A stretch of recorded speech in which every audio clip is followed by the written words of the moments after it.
Oh, my friend, I have Dr. Susan Pierce Thompson in the house today. And if that name sounds familiar to you, I'm not surprised. Susan is an expert on the psychology of eating and food addiction. She's an associate professor at the University of Rochester and a multiple New York Times bestseller. If you've been experimenting with weight loss solutions for a little while, you are probably familiar with her method, bright line eating. If so, you might be surprised that Susan and I are friends. Our programs and our methods are pretty different. For example, Susan recommends total abstinence from certain foods. I'm more about moderation. Susan weighs and measures everything she eats. I'm about fill half of your plate with vegetables. Susan doesn't think that you should exercise when trying to lose weight. And I think that's a great idea for the most part. So here's the difference. Susan is a food addict in recovery, and she helps other food addicts have freedom and peace around their food. You are going to be fascinated by Susan's story of addiction, and even if food addiction doesn't resonate for you, you will love how Susan Pierce Thompson, PhD, explains the latest research on weight loss, including drugs like Ozempic, and the psychology of our brains and our behavior around food. It's time to get your head out of your ass and start creating a life of no regrets.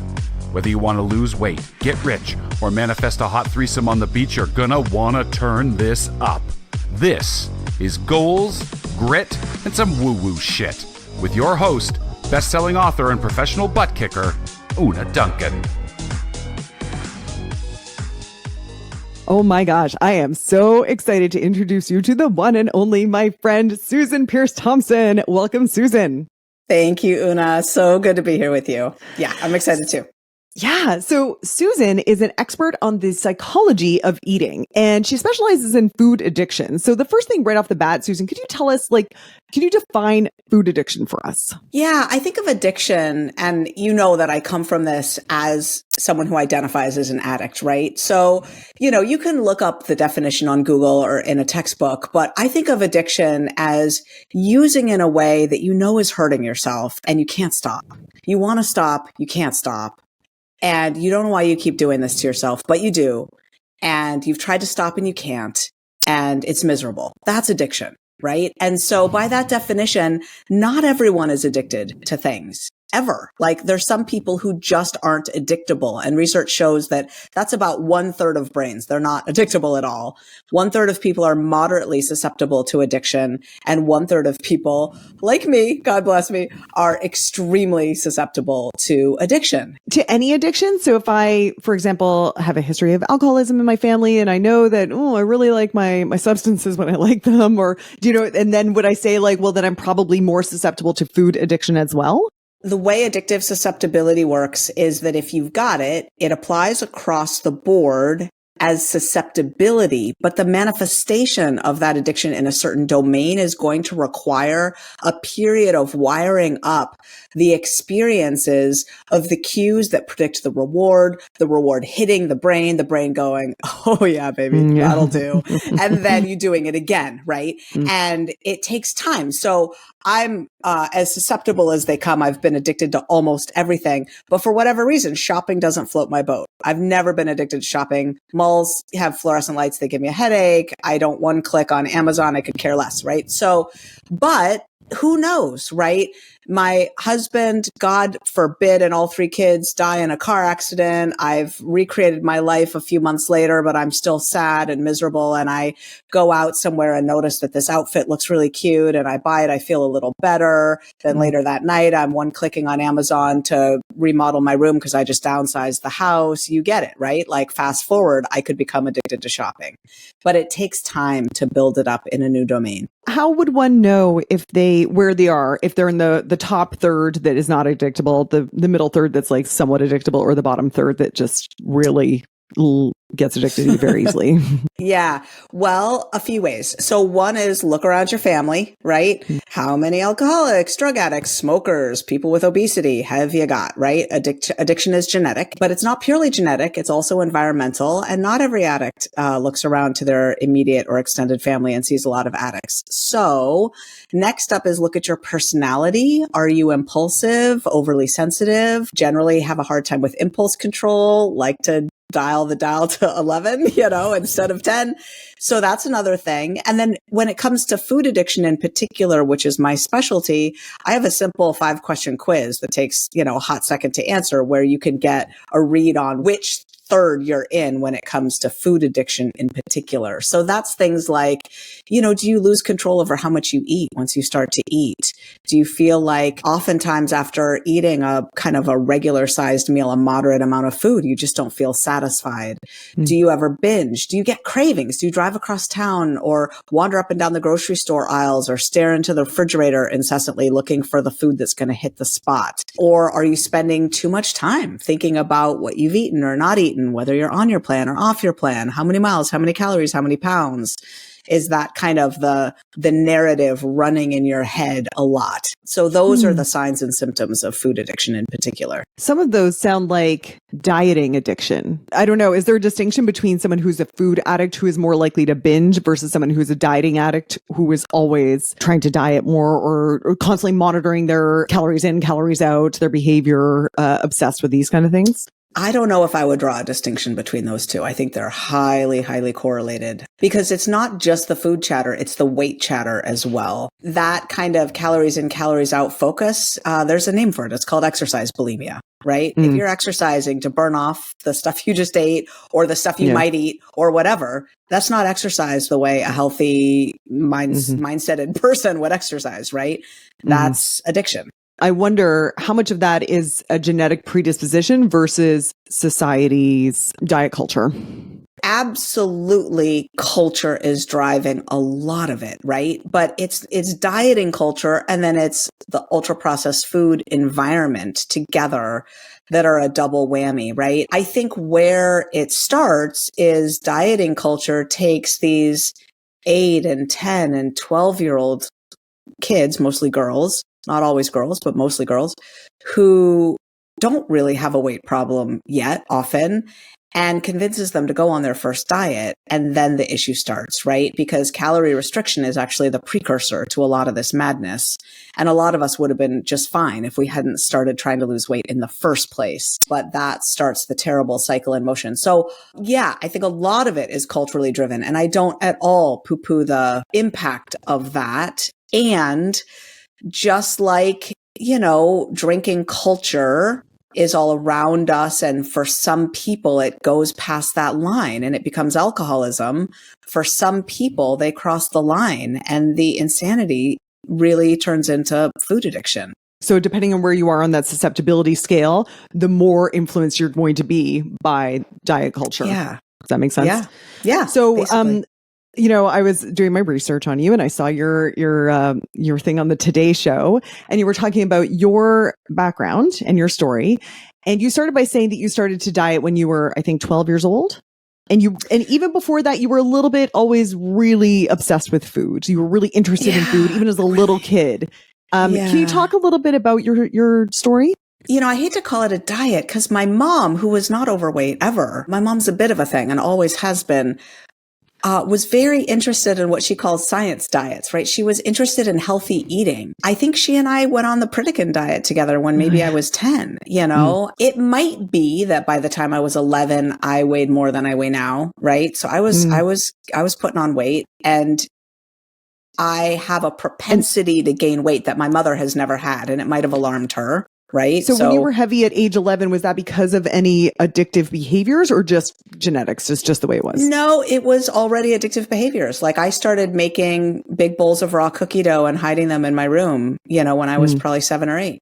And I could cook Thanksgiving dinner for the whole family when I was 8 or 9 years old. Like I was an amazing cook and we didn't do bags and boxes. We did home cooking from scratch. My grandma knew Julia Child. We were very, very we were good in the kitchen around my family. So yeah, it was food obsession and it was food addiction, I think, already from a young age, but I wasn't really obsessed with my body terribly yet. But then basically what happened then was I turned to drugs when I was 14 because I did mushrooms and had a great experience. And unfortunately, our language has this one word, drugs, and Nancy Reagan was on her whole Just Say No campaign. And so I did mushrooms and had an amazing spiritual mind-opening experience, and then basically said to myself, oh, drugs aren't now. bad. They're good. I do drugs now. They're wrong. They've been lying to me. I just had my own firsthand experience, and drugs are amazing.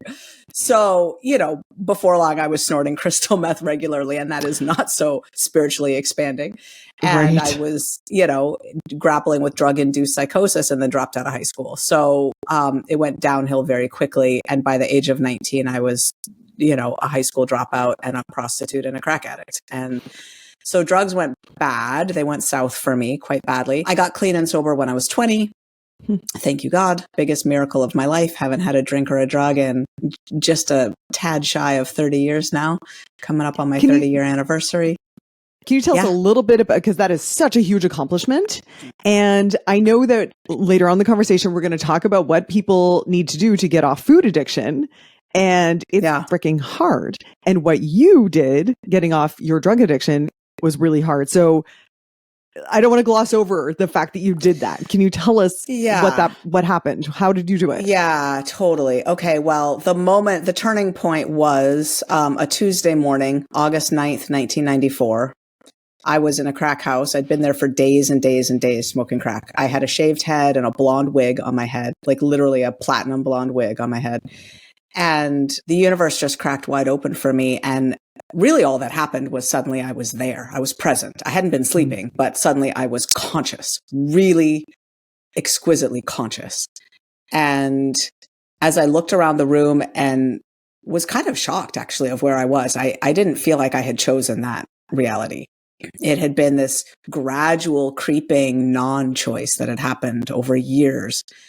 And suddenly there I was. I had been a fabulous student as a little kid, thought I was going to Harvard and stuff. And here I was, like, I hadn't been in school in years. And it was shocking to me. And I got a deep knowing in that place deep in the gut where we know things, right? And I just knew suddenly that if I didn't get up and get out of there right then, that my whole life was going to be an endless cycle of trying to clean up, relapsing, and going back to drugs and prostitution over and over and over and over again. So I let that sink in for a second, and then I just stood up and grabbed my jacket and walked out the door. I didn't have a place to live then.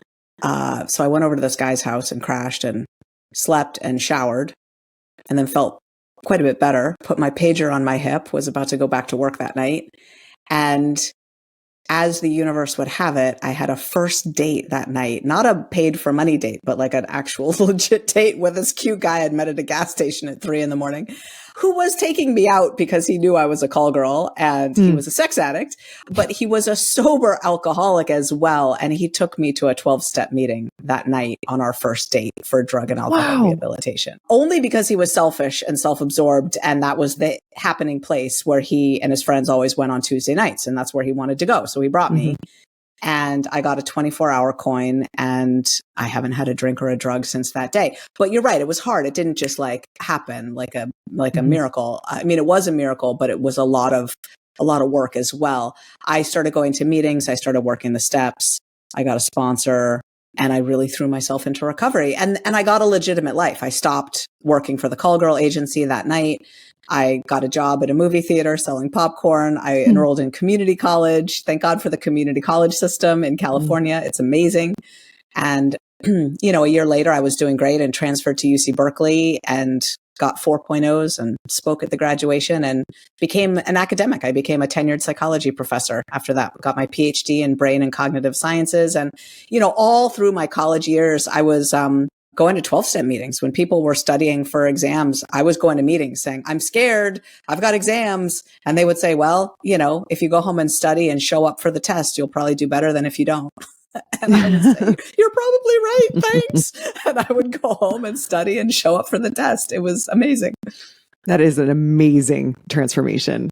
And you've accomplished so much since then, becoming a tenured professor. But inside, you were also still struggling with addiction. There was a bit of a cross addiction there. Right. Cross addiction. Totally. So immediately when I got clean, my addiction jumped right over to food. Like, boom, didn't skip a beat. And before I knew it, I was 60 pounds heavier, which I'm short. So that put me at clinical obesity. And I was going to these meetings for drug and alcohol rehabilitation and talking about how I was eating. And people were really kind of blowing me off, poo-pooing me and saying, well, patting me on the head and saying, at least you're not smoking crack anymore. And that didn't comfort me. I wanted to cry when they said that. I was like, you have no idea how I'm eating. If you had any idea how I was eating, you would not be how were you diminishing eating it like that. Well, like I'd get out of my meeting at 1 a.m. because it was a midnight meeting. I was 20 years old, right? Mm-hmm. So I was out late and I'd get out of the meeting at 1 a.m. and I'd go to Taco Bell and I'd grab like 4 tacos the way I like them. And then I'd go to 7-Eleven and grab 2 pints of ice cream. And then I'd go to Safeway and I'd grab a box of pasta, a pack of English muffins with butter and strawberry jam. I'd grab maybe 2 or 3 Twix bars and maybe, ingredients to make brownies. And I'd go home and I'd make that food and I would sit and I would eat and eat. I'd go out and smoke a cigarette, come back in and eat some more, go out and smoke a cigarette, come back in and eat some more. And at 4 a.m., I'd come in from a cigarette and the TV would have those big vertical stripes with the sound, boop, because back then they would end programming at 4 a.m. And I had the realization of this is not sober behavior. Like I am not just eating here. I am using. This actually feels really similar to being in the crack house. And no one was paying attention. So how did you start to apply the lessons you were learning in addiction to your food? You had a realization this feels the same. And then did you seek support? How did you work your way out of that? I did. So I went to a 12-step program for food. But the challenge is that food is harder, right? Like you can't just stop eating. So I went to a program that didn't actually give me any specific guidance around what to eat or not eat. They said abstain from the foods and eating behaviors that cause you difficulty. And it took me a shocking long time to even get close to figuring that out. Like, this woman came up to me at a meeting after a few months and she said, timidly, like, you might want to consider abstaining from sugar. And I got really offended. And I was like, why do you say that? And she was like, well, you know how you were just sharing that you're writing a paper at UC Berkeley and last night you sat down and ate a box of brown sugar with a spoon while you were writing the paper. She's like, I don't know, maybe that's not a healthy snack. Like, oh, she's right. Maybe I do have a problem with sugar. So, but 8.5 years later in that program, going to like a meeting every day and trying to work the steps with a sponsor, all the same things that had worked with drugs and alcohol, I was literally heavier and no more sane. I would get interludes of peace and lose a little bit of weight and feel a little better. And then I would relapse again. But even while I was doing quote unquote well, I was getting by drinking 10 diet sodas a day and, just not free. And I was running, the experiment of, well, maybe I'll eat not white flour, but brown flour. And I'll have no sugar, but I'll be eating artificial sweeteners. And, it was just around and around still. And you were just throwing spaghetti at the wall. Well, yeah. I mean, I was doing my best. It's just that food is really freaking tricky. And because you can't abstain. You can't abstain. And the food addicted mind will weasel its way into a way to get a hit out of just about anything. And frankly, in the rooms of the meetings I was going to, I wasn't seeing a lot of recovery, not like I was seeing in the drug and alcohol rooms, right? So about 8.5 years later, at this point, I'd already moved to Rochester, New York, and I was just about done with my PhD. I mean, so here's the other thing, right? It's really noteworthy. I had a lot of professional success while I was using food addictively, right? I could eat my way through success and productivity. And a lot of professional people fuel a tremendous amount of success with caffeine and sugar and addictive eating, right? And I think that for a lot of families where addiction is in play in the family system, a lot of people don't think of themselves as food addicts because they know who the addicts are. And it's their brother who's an alcoholic. It's their, et cetera. Right. And they think of themselves as the non-addict in the family. And then I come along and I'm like, oh, sweetheart, actually, look at your eating. And they go, oh, right. Anyway, I finally found a group of people that told me exactly what to eat and not eat and how. And I lost my excess weight. And I got very involved in that program, sponsored a lot, helped a lot of people find freedom. And at this point, then I'd finished my postdoc in Australia. I'd come back to the United States. I was a tenured psychology professor, and I was teaching the psychology of eating with a unit on the neuroscience of food addiction. And I'd been in this stricter program for about 10 years at this point when Bright Line Eating was born.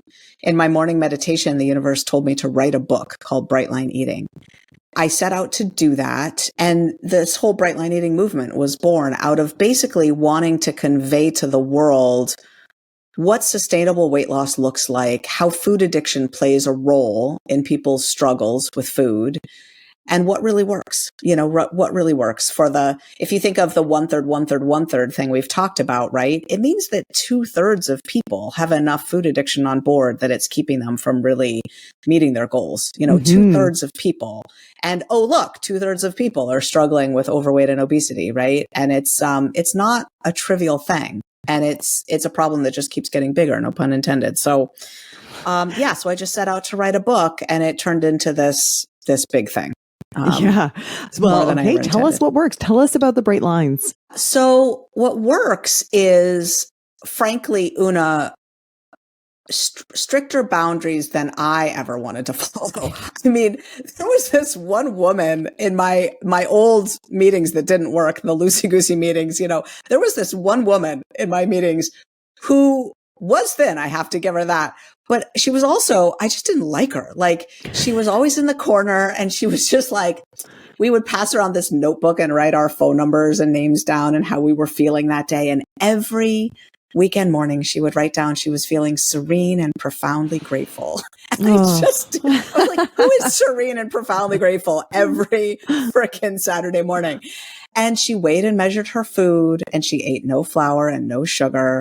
And I just thought, I am never doing that. That is crazy pants. That is ludicrous. Yeah. And I bucked it for years and years and years. And 8.5 years later, after I'd tried every last thing under the sky, I finally heard from this group of people, oh yeah, it actually is no sugar, no flour, weigh and measure your food. And by that point, I was like, okay, I'm doing it. I need something. I have tried everything. And what I found was I got so free so fast, and that the structure and boundaries around food actually produces a shocking amount of freedom. And I teach people how to get that freedom today. It's really not about obsession or punitiveness or limits. It's really about the boundaries that the brain needs to get really free. And I got to say, we eat every whole real food in Bright Line Eating. Every single one, every grain, every dairy, every meat, every legume, every seed, every pea, every vegetable, every fruit, everything. We eat everything in Bright Line Eating that is an actual food. Well, there's a couple of things when you said this is the magic. Everybody listen up, come close. No sugar, no flour, weigh and measure your food. I feel like I can hear half of the listeners going like, no, Susan, I tried that and it didn't work. You know what I mean? Like, it seems too simple almost. And I think that maybe people try it, but they kind of don't 100% commit. Can you maybe describe like, no. When I say it, I mean like it's a bright line. Tell us about bright lines and what you really mean by that. Like, it's not like you get a cheat day. It's not like this is just for weekdays and weekends are off.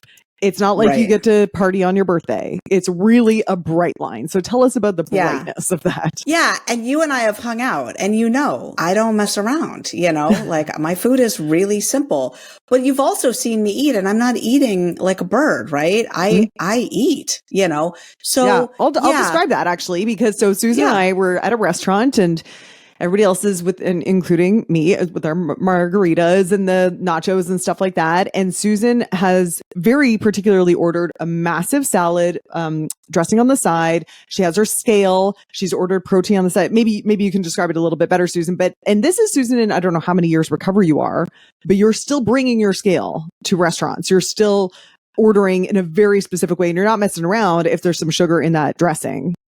Right. That's how bright we're talking these lines. And I'm drinking club soda with extra lime, and I'm ordering like 4 things. You all are ordering 1 because I'm having that big salad, and I'm having, maybe 2 sides of the roasted Brussels sprouts because I know they're going to bring me not enough. And I'm ordering, a big side of the black beans or whatever. And then depending on whether you're already at maintenance, a side of rice or something like that. And I want it really sort of clean and enough. And, you have to eat a lot of food if you're going to eat as clean as I eat. Right. And so, the little side salad on the side, like, no, I'm having an entree size salad and the other food. Right. And when you're home, write down your food the night before.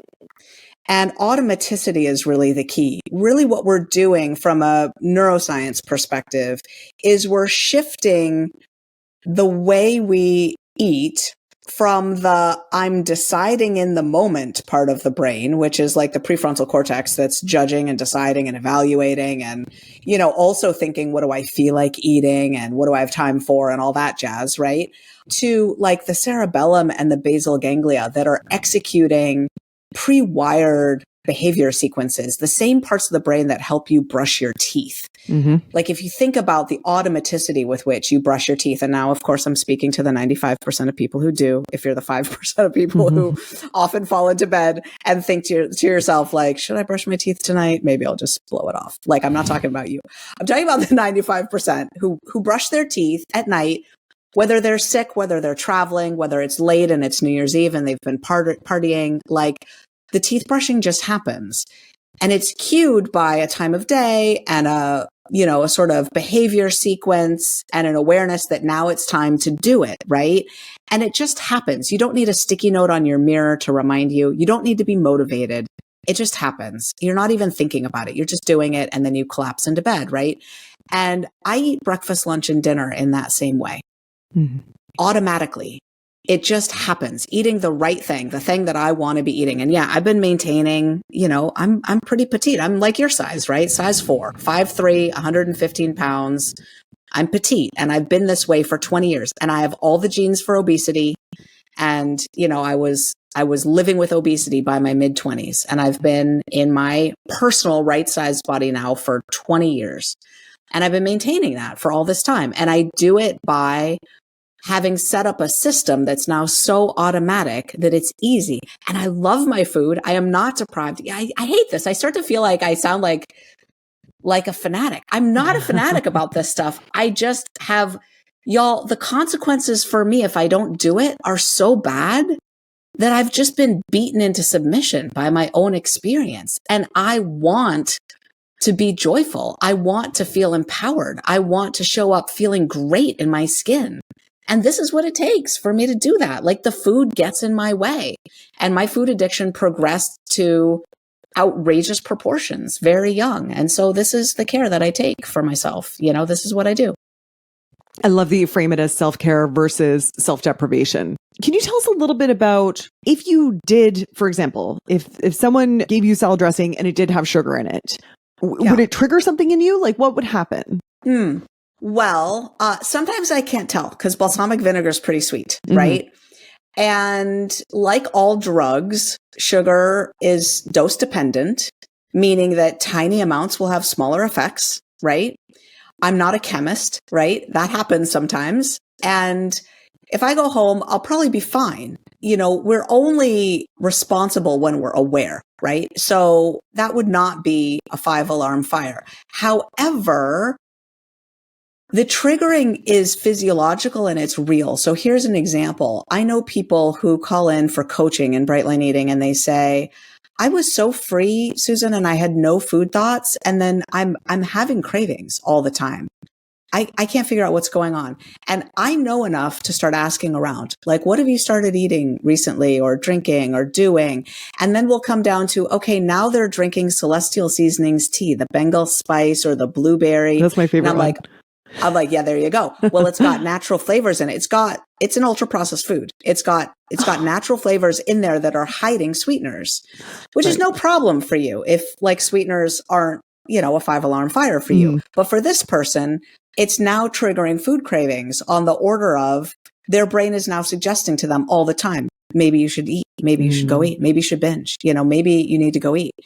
And they stop drinking that Celestial Seasonings tea and now they're fine. So that's a nuanced answer to your question. And actually, it's funny because I'm the queen of bright lines, which are clear, unambiguous boundaries that you never cross.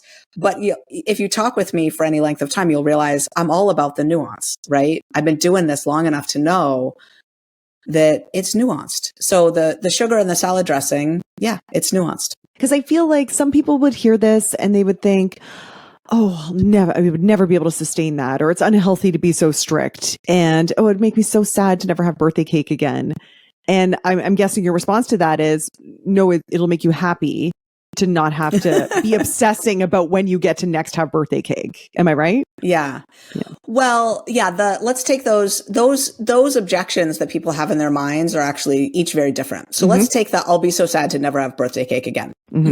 So that is a particular way of thinking that I like to speak to directly, because what I find as an addict in recovery, is that it is the very, very first objection that the addicted mind says is, I can't do this forever, therefore I shouldn't even start a path of recovery now. For sure. And it's a lie. It is a literal lie. And it's a lie because forever doesn't exist. We never get to live our lives forever. We only get to live today. And one day at a time is not just a platitude. It's not just a slogan. It's the actual truth of how life unfolds.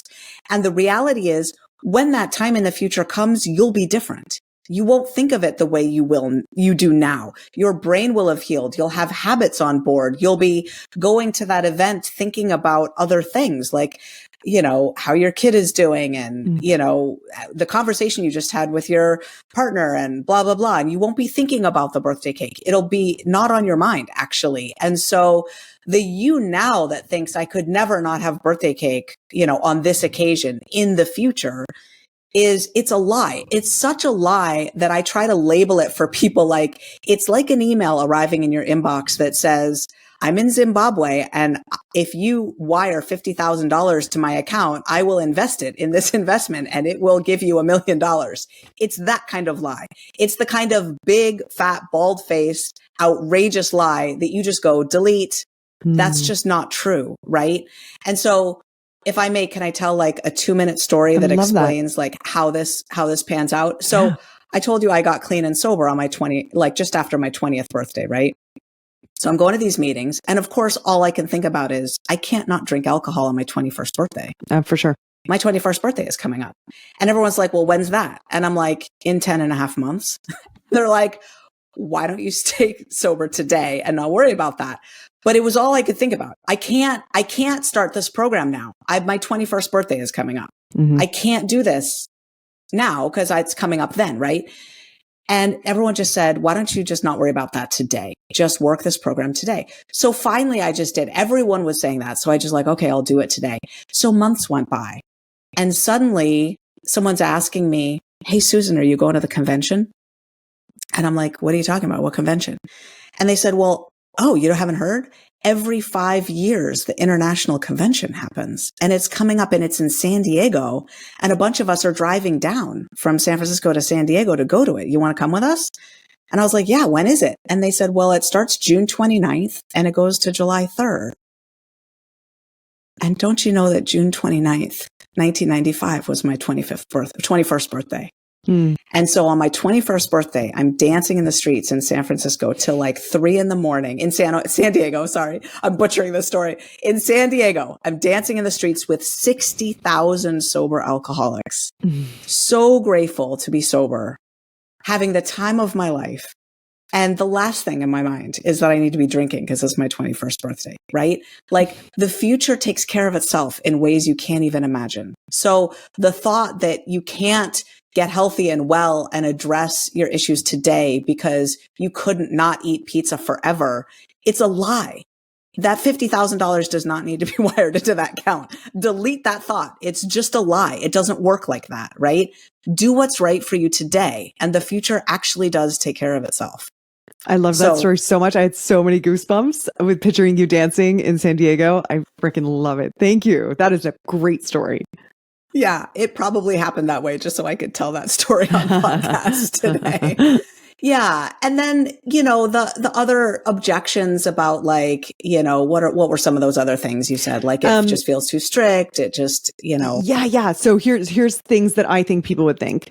First of all, and I think you already said this one, is like a loss of identity. But like, I'm the life of the party girl. I don't want to be one of those fussy eaters. Do you want to talk about that one?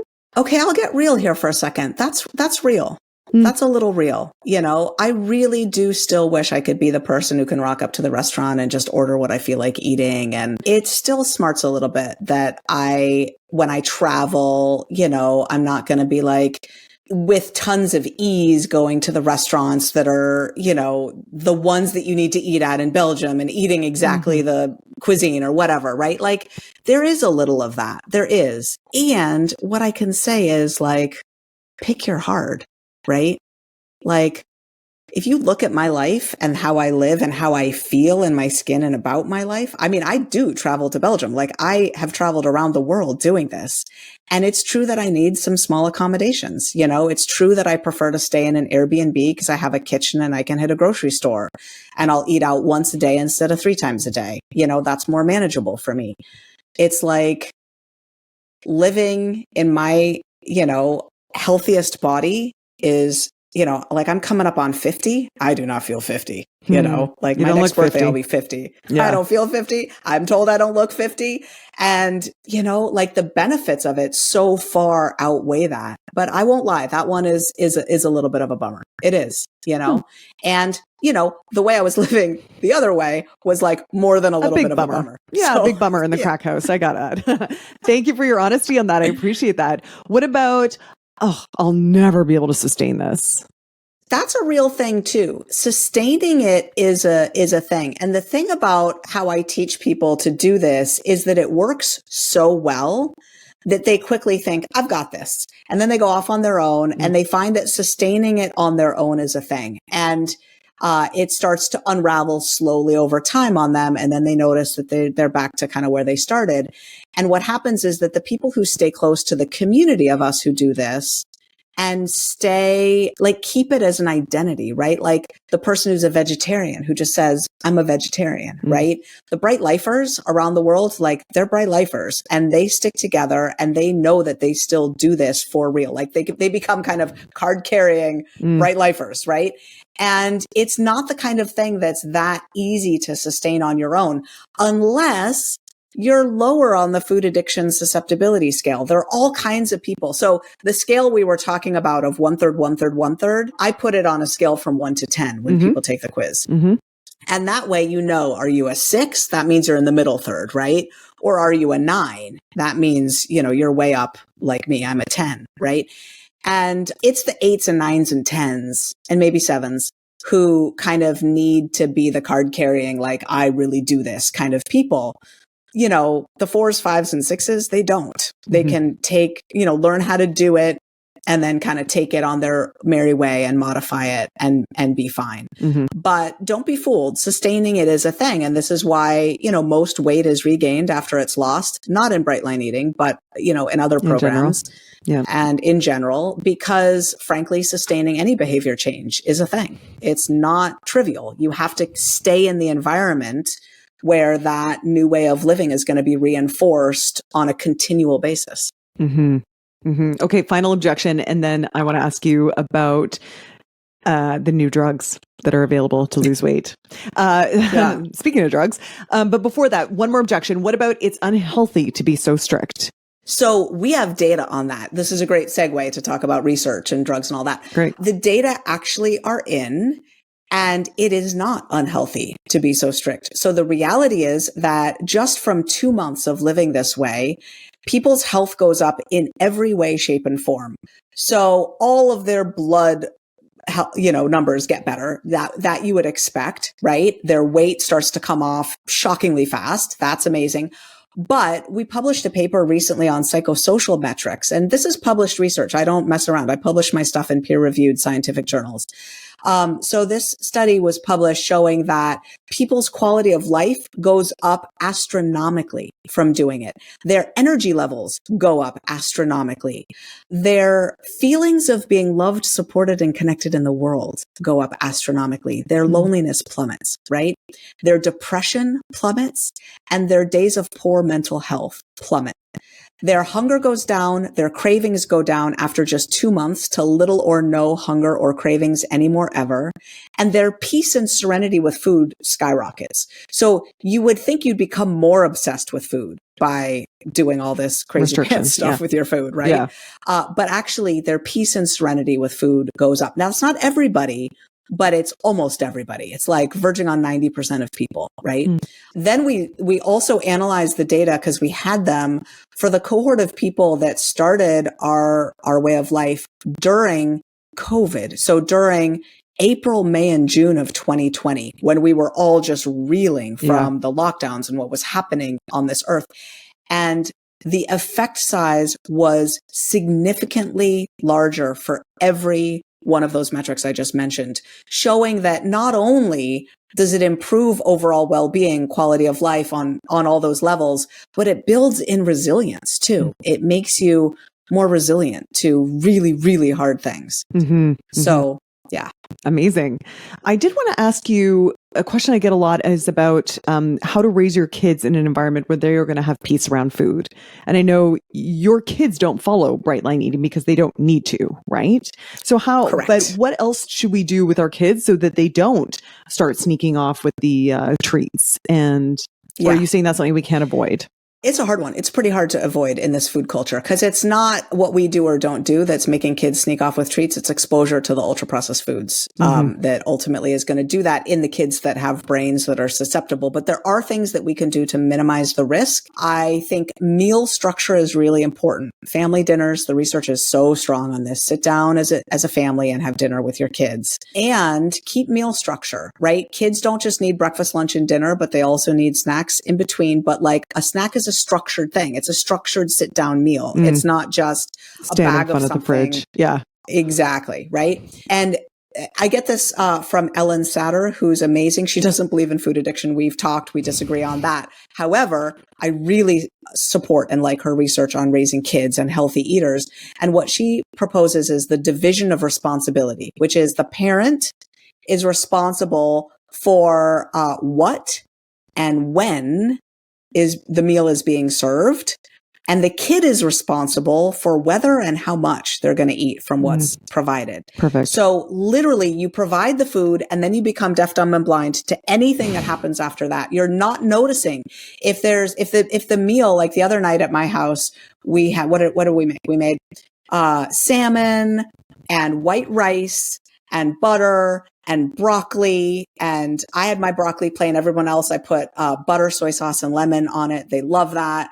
And then some pot stickers. Okay. Everyone loved this dinner. Delicious. And I made myself a salad on the side too. And I had the salmon, broccoli, and salad and rice, and everybody else had everything else. Okay. But if one of my kids were just going to mow down on the white rice and butter and eat nothing else, I would not notice. I would not comment. If another one of my kids would mow down on broccoli and then ask for seconds and then thirds, I would not praise. Like, food is food. You're going to decide whether and what to eat and how much from what is provided, period. And what you'll notice is kids will grow to like vegetables in a climate where they're not bullied to eat them. Yeah. They will, and my kids do. They like broccoli. They like Brussels sprouts. They like most vegetables, all of them. They don't all like all vegetables. Zoe loves peas. Robbie hates peas, but whatever. Anyway, that's my best advice around feeding kids. I love that division of responsibility. It's so good. I know we're running out of time, but I'd love to hear what you have to say about Ozempic. Yeah. So Oh my gosh. So what's interesting about these drugs is that they curb appetite, but they also seem to squelch addiction. We don't know how yet, but the research keeps coming in. I don't know if it's research, it's anecdotes, right? But that people on these drugs are not only losing weight and not eating so much, but they're also not smoking so much. They're not drinking so much. They're just losing interest in rewarding addictive things. And it's noteworthy. I can't wait to find out how those drugs are affecting the mesolimbic reward pathway, the addictive centers of the brain. Suddenly people are in a context that they can manage, right? It's that people can't manage their weight because they're being hounded by their brain to eat. They're being hounded.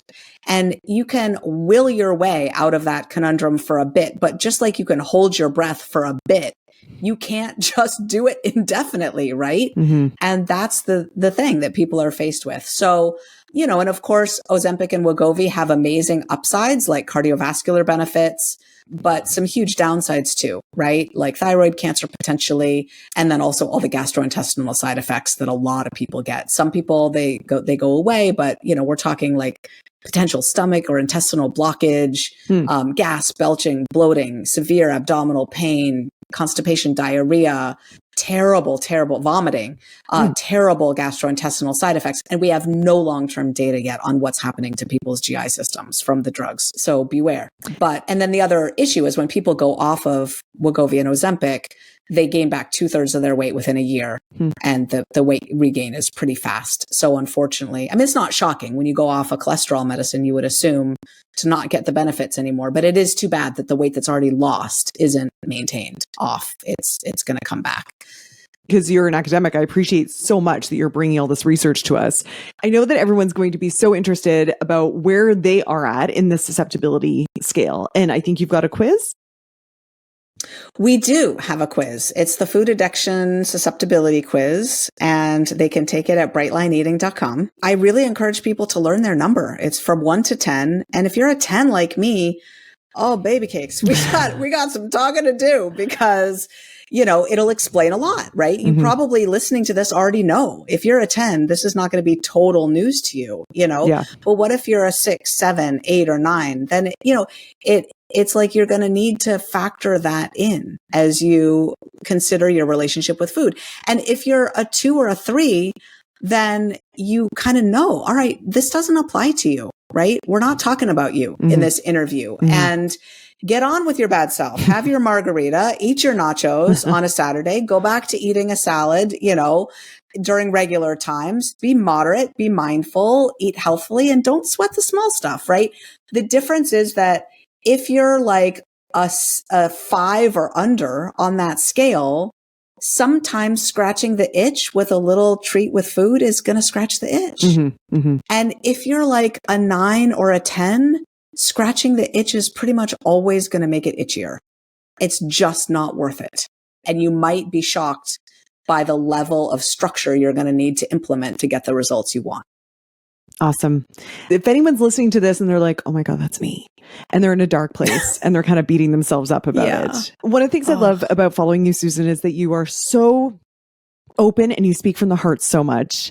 And I wonder if you do have a little message for anyone who's listening to this and maybe hearing about your experiences with food addiction and being like, oh, fuck, box of sugar? Yes, please. If there's anyone who's listening to this who can relate, is there anything you'd like to say to them? Oh, I just want to say, I understand. And you're not alone. And there is hope and there is help. And if there's anything I can do for you, just reach out. Come to brightlineeating.com and just make use of the resources. I put out a free video every Wednesday. There's hundreds of them now. You can access them all over the place, YouTube, Instagram, Facebook, wherever you are. Just come find me. And whatever question you've got, type it into the search box. I've probably done a video on it. And I just want to say, I love you and there is hope. And it gets better. It really does. You can get free. You can get free. I promise. Thank you. And thank you for sharing your story and all your amazing research. I appreciate you so much. I love you so much, Una. You're just one of my favorite people ever. Thank you so much for having me on your podcast. See you later. Well, my friend, what did you think? I know that the idea of food addiction can be triggering for some people, so I would love to hear your reaction to this episode and what it brought up for you. Leave a review and let me know. And by the way, you can leave a review for every episode, and I would love it if you did because that will really help me to know what's resonating. So let me know, and I'll see you next week. Hey dude, thanks for listening. If you like this episode, make sure you're subscribed so you can get the next one. And by the way, if you rate and review this podcast, it really helps me get found by other people who need some goals, grit, and some woo-woo shit. And be sure to connect and DM me at Una Duncan on Instagram and let me know what you thought of the episode. Chat soon.